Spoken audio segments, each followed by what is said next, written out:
Okay, so if you're one of my students, hopefully you're watching this video because you're, studying for your exam. If you're somebody who looks for videos on the internet that might fulfill your curiosity or something like that, hopefully you're just hearing these different things that I'm going to talk about and you're taking it for what it is. If you're looking for something to be outraged by or something to challenge me on, this really isn't the proper venue for that because I'm really not going to engage in those kinds of conversations. I'm just going to share what we know about how gender identity develops. So, this is not how it develops. I thought this was pretty funny. I found this on the internet. I think it's offensive to both sexes, so that's handy. It's pretty funny. So the development of gender identity. Let's go for real. Okay. Things that help us to determine which gender we most identify with happen across our lifespan. So gender identity is defined as the gender that an individual most identifies with. Part of how we establish our gender identity is through socialization. We've talked about socialization before. We've got peers and parents, all sorts of people who are trying to, teach us what we should and shouldn't do and what we should like and what we shouldn't like. And, they give us consequences sometimes for not conforming to whatever they expect of us, things like that. So parents are one of our early socializers. I picked this Norman Rockwell picture on purpose because it's, such a stereotypical family with mom obviously stayed home all day with her apron on and baked a cake, and dad just obviously got home from work, and the kids are all, stereotyped and, like that. The thing about our parental socialization is that a lot of times it's, we pick up what we should or shouldn't do sort of through osmosis almost. Like, our parents don't necessarily even have to say to us something as helpful as, boys don't cry, or girls don't play baseball, or things like that, in order to give us the impression that if I'm a boy and I feel like crying, there's something wrong with me. Or if I'm a girl and I'm good at baseball, there's something wrong with me. I mean, they don't even have to say it necessarily for us to sort of pick up those messages. It's, oftentimes more subtle. It's like, what they do, we internalize as stuff that we should do if we're their same sex, things like that. It's really funny talking about this because, I have a PhD in psychology. When I had my first child, I was in grad school. I was like a year away from graduating with my PhD. So, I was really enmeshed in the whole, psychology training. And, I was going to complete, my husband was on board. He's a sweetie pie. That man will just go with whatever crazy ideas I come up with. And so I was like, let's just, raise her gender neutral and let her decide what she likes and what she doesn't like. And he's like, okay, but I like playing with trucks, so I'm going to get her some trucks. And I'm like, okay, well, that seems at least gender non-conforming, so I'm okay with that. So he got her trucks, and he bought more and more trucks, across her childhood, and he'd dig with her and different things. And so when she was about 2, she actually had several trucks at this point because he kept accumulating them. And one day she was quietly playing with her little trucks. She must have been pushing 2.5, something like that, playing with her little trucks. And she was calling the big truck Daddy, and the medium-sized truck had the little smallest truck in its payload, in its little container on the back. And she was calling the medium-sized truck the Mommy, and the one that the Mommy was carrying was the baby. And I was like, I think it's possible she wants a doll. It's possible. I started to realize that she was expressing what she liked, and I needed to be responsive to that because I was kind of resistant. I was like, well, I don't want to get her a doll. But then I realized, well, that's what she wants. If she has expressed what she wants, I should get her what she wants, right? So I had to sort of change my attitude and stuff. Well, what's really funny is a couple of years later, when my son was born, we did all the finances and figured out that it would be more cost effective for my husband to take time off from work than for me to take time off from work till the kids were older. So that's what we did. And so it turned out to be a pretty decent little lifestyle. So we ended up him just staying home with the kids for the whole, my kids are in their 20s now. So he was able to stay home with the kids, and he was an awesome stay-at-home parent because he was so playful and took them places and stuff. I think the kids really lucked out. I would have been like all business. So the reason why I'm mentioning that is because my kids have been raised, as far as my daughter knows, she was 3 when my husband stopped working. So as far as she knows, dad's always been home. My son's always had dad home. And it's really interesting because I thought, well, wow, what great role models. We're so gender nonconforming, right? except for that's not the message at all that my children got. The message my children got was that dads stay home, not that, oh, I'm male, I could stay home or I could work. They got the message that my son would be the one who would stay home with the kids and my daughter would be the one who would continue working. And they expressed that when they were really little. Like when I would ask my son, what do you want to be when you grow up? And he'd say, a daddy. And he'd say it with like this crazy, what are you, nuts? I mean, obviously I'm going to be a daddy, And I thought, this is so funny because you think you can somehow avoid socializing your children into any kind of belief that they're supposed to do something, but they're just absorbing whatever you're doing. And so you can be as nonconformist as you want. All you're teaching them is to do the same nonconformist thing. You can be as conformist as you want. You're just teaching them to do that. Now, I have to admit, as the kids got older and they started looking around at me and their other friends and so on and seeing their parents, they started realizing, oh, there's a lot of variations in how families are structured and stuff like that. But boy, I'll tell you what, when my son was like 6, his goal in life was to be, he wanted to be an army guy or a dad. Or a dad who was an army guy, or an army guy who was a dad. Pretty much that was like, dad was always top of his list, which I thought was pretty adorable, frankly. So, you end up like this. Let's play house. I'll be the mommy and go to the office and you stay at home to cook and clean and be the wife. So, just switching it doesn't necessarily mean that the dad is any more happy being the one who stays home with the kids. I think my husband was pretty lucky that when I'd come home from work, he had a wife who was coming home from work, not a husband, because I'd come home and I'd realize he was like, at his wit's end. I would, pitch in at levels that on average husbands don't do. So I think it was kind of lucky in that way. But I think, we shouldn't assume that one parent or the other should want to do anything based on their sex. I'm just using parenting, but I mean anything, because we all have things that we're good at, things we like, and so on. In a lot of ways, peers can be like the most damaging as far as our socialization, because boy, they give you feedback about doing what everybody else is doing, or you will be rejected and you will be by yourself and you will feel bad and we will tease you and we will make you feel even worse. I got this nice picture that's probably a school that insists they all wear the same clothes, but the idea of conformity is really powerful when we're younger, when we're little kids, and feeling like we haven't been accepted by the group is a really painful feeling. And as you get older, as an adult, you start to realize we've all gone through it. We all have had our times when we have been rejected by the group. But when it's happening to you as a little kid, it feels like it's only you. And that it's being done because they can all tell that you're different or weird or whatever. And, peers can be, I feel like, probably the harshest, like active socializers who really try and get the other kids to conform to what they want the other kids to conform to. The name calling and the teasing, right? Here we have 2 boys doing math and one says, wow, you suck at math. And then we have a boy and a girl doing math and the boy says, wow, girls suck at math. I mean, this is where a lot of times our stereotypes come from, is from childhood, where we've assumed that what we're seeing is typical of all people everywhere all the time. And we form these attitudes, these beliefs, and they carry with us for the rest of our lives. We have to work hard to shed them. It's not something that's easy to get rid of. Teachers play a huge role. I mean, I got another nice Norman Rockwell picture of a teacher in front of a class. But I mean, teachers give kids feedback about what they should or shouldn't want to do, for good or for bad, right? I mean, sometimes they're trying to be encouraging and they're actually teaching all the other kids an incorrect message about how, well, actually, you guys are the ones who are wrong. Things like that. And so teachers, and a lot of times they're doing it for the best of reasons, or they're doing it as part of a lesson plan that has nothing individually to do with a child, but the child may internalize it. And so we learn that it's okay for boys to yell out answers and girls have to put their hands up.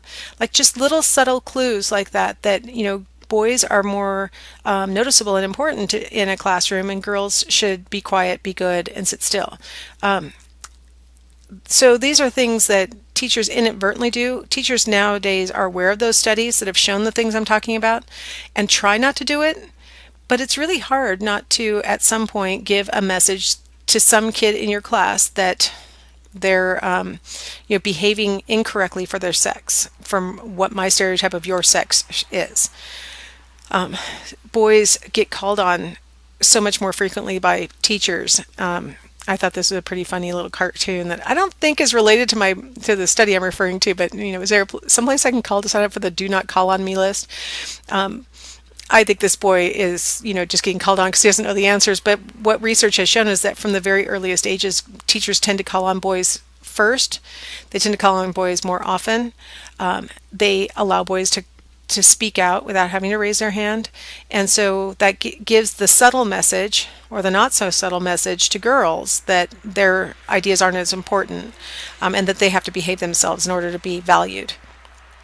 And then, of course, there's the media. I thought I'd pick a nice Rosie the Riveter picture from World War II, when women got the impression, hey, we can work, we can go out into the workplace and earn a living and contribute to the protection of the country and all these things, right? They felt empowered. And of course, what happened at the end of World War II? But all the men came home and the women were displaced back into the house.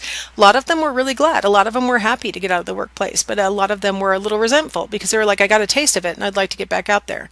It took another 20 years, but women started slowly, moving their way back into the workforce. And now, we have, a significant portion of women who work. But we get the impression that women should do this and men should do that from the media. Women should want to dress like this, women should want to look like this, men should want to dress like that, and men should want to look like that. Men should value certain things. Men should always be about, having sex with anyone they can get their hands on, according to our media, right? Whereas women should be given, women should get the message of, don't be too promiscuous, and all sorts of things that we get about what women should and men should do.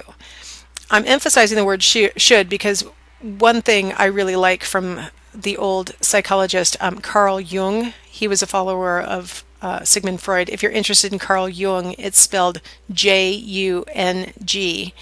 One of the things that Carl Jung talked about is how we should not focus on these shoulds. And in fact, one of his students, Karen Horney, coined the term the tyranny of the shoulds, that we can ultimately become tyrannized by all this socialization, all these messages that we've internalized from our parents, our peers, our teachers, the media, about what we should like, what we should want to be, and all those, that we actually lose touch with who we really are and what we really value and what we really want to be like, and that we need to get back in touch with those things.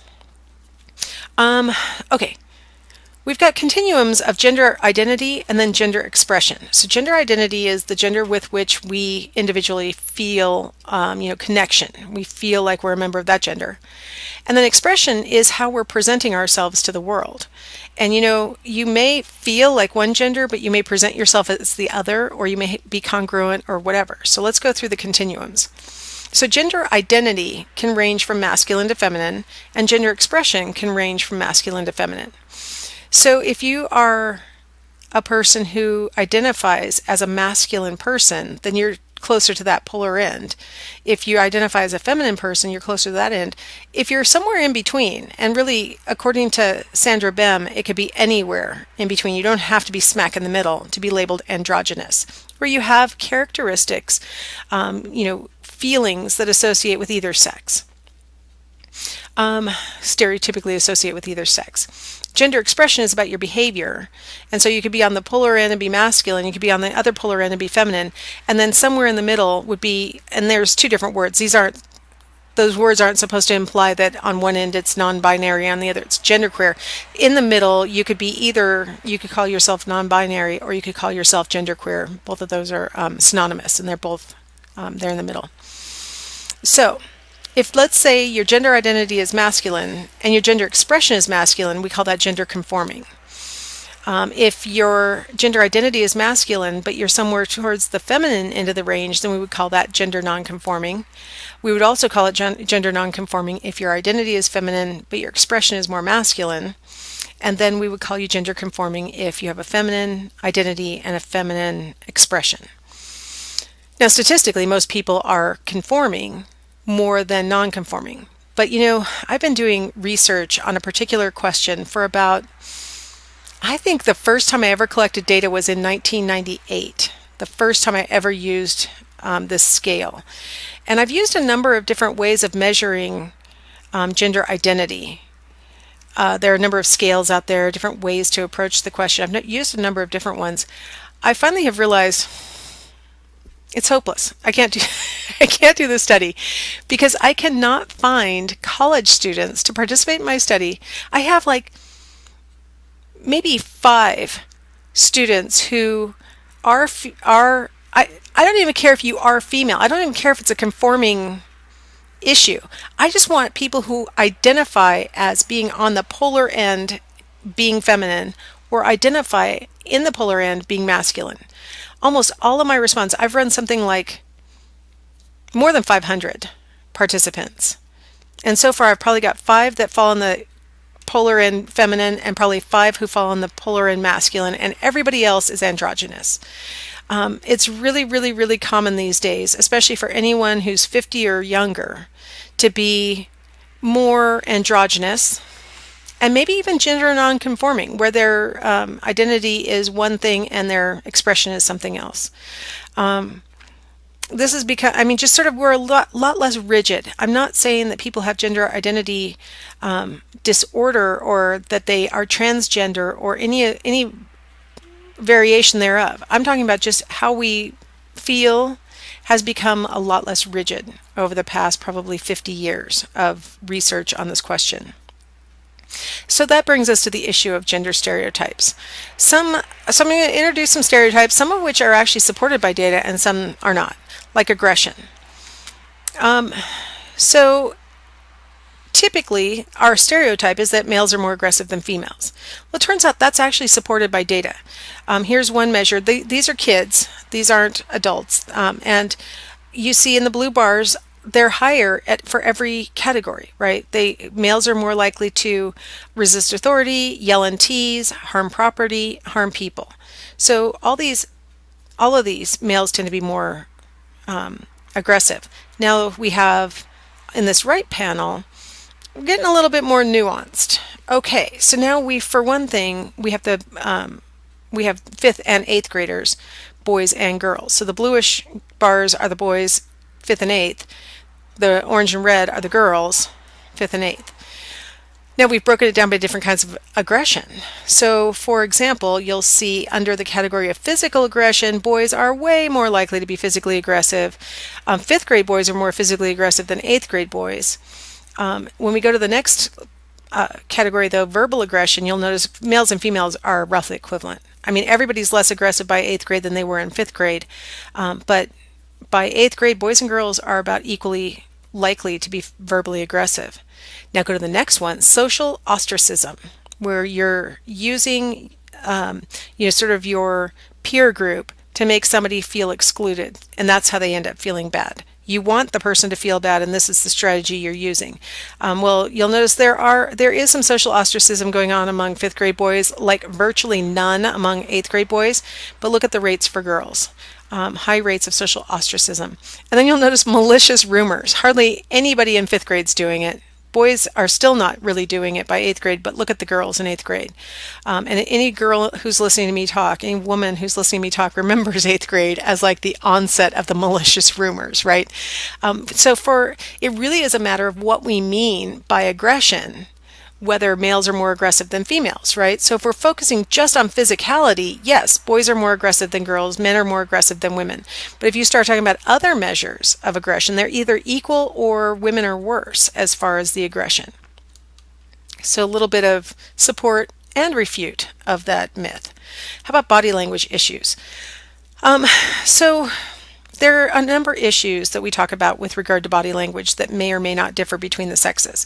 The kinds of facial expressions that we use, the amount of eye contact that we engage in, the postures that we hold, how comfortable we are being in close proximity to somebody else, and then why we touch each other and why we would touch another human and what we think they mean when they touch us.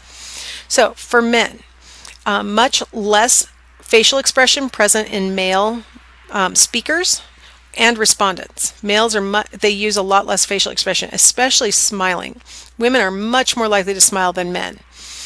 For one thing, smiling is submissive, and so women smiling can be a sign of submission. Eye contact. Men typically don't make eye contact unless they have to. Women make a lot of eye contact.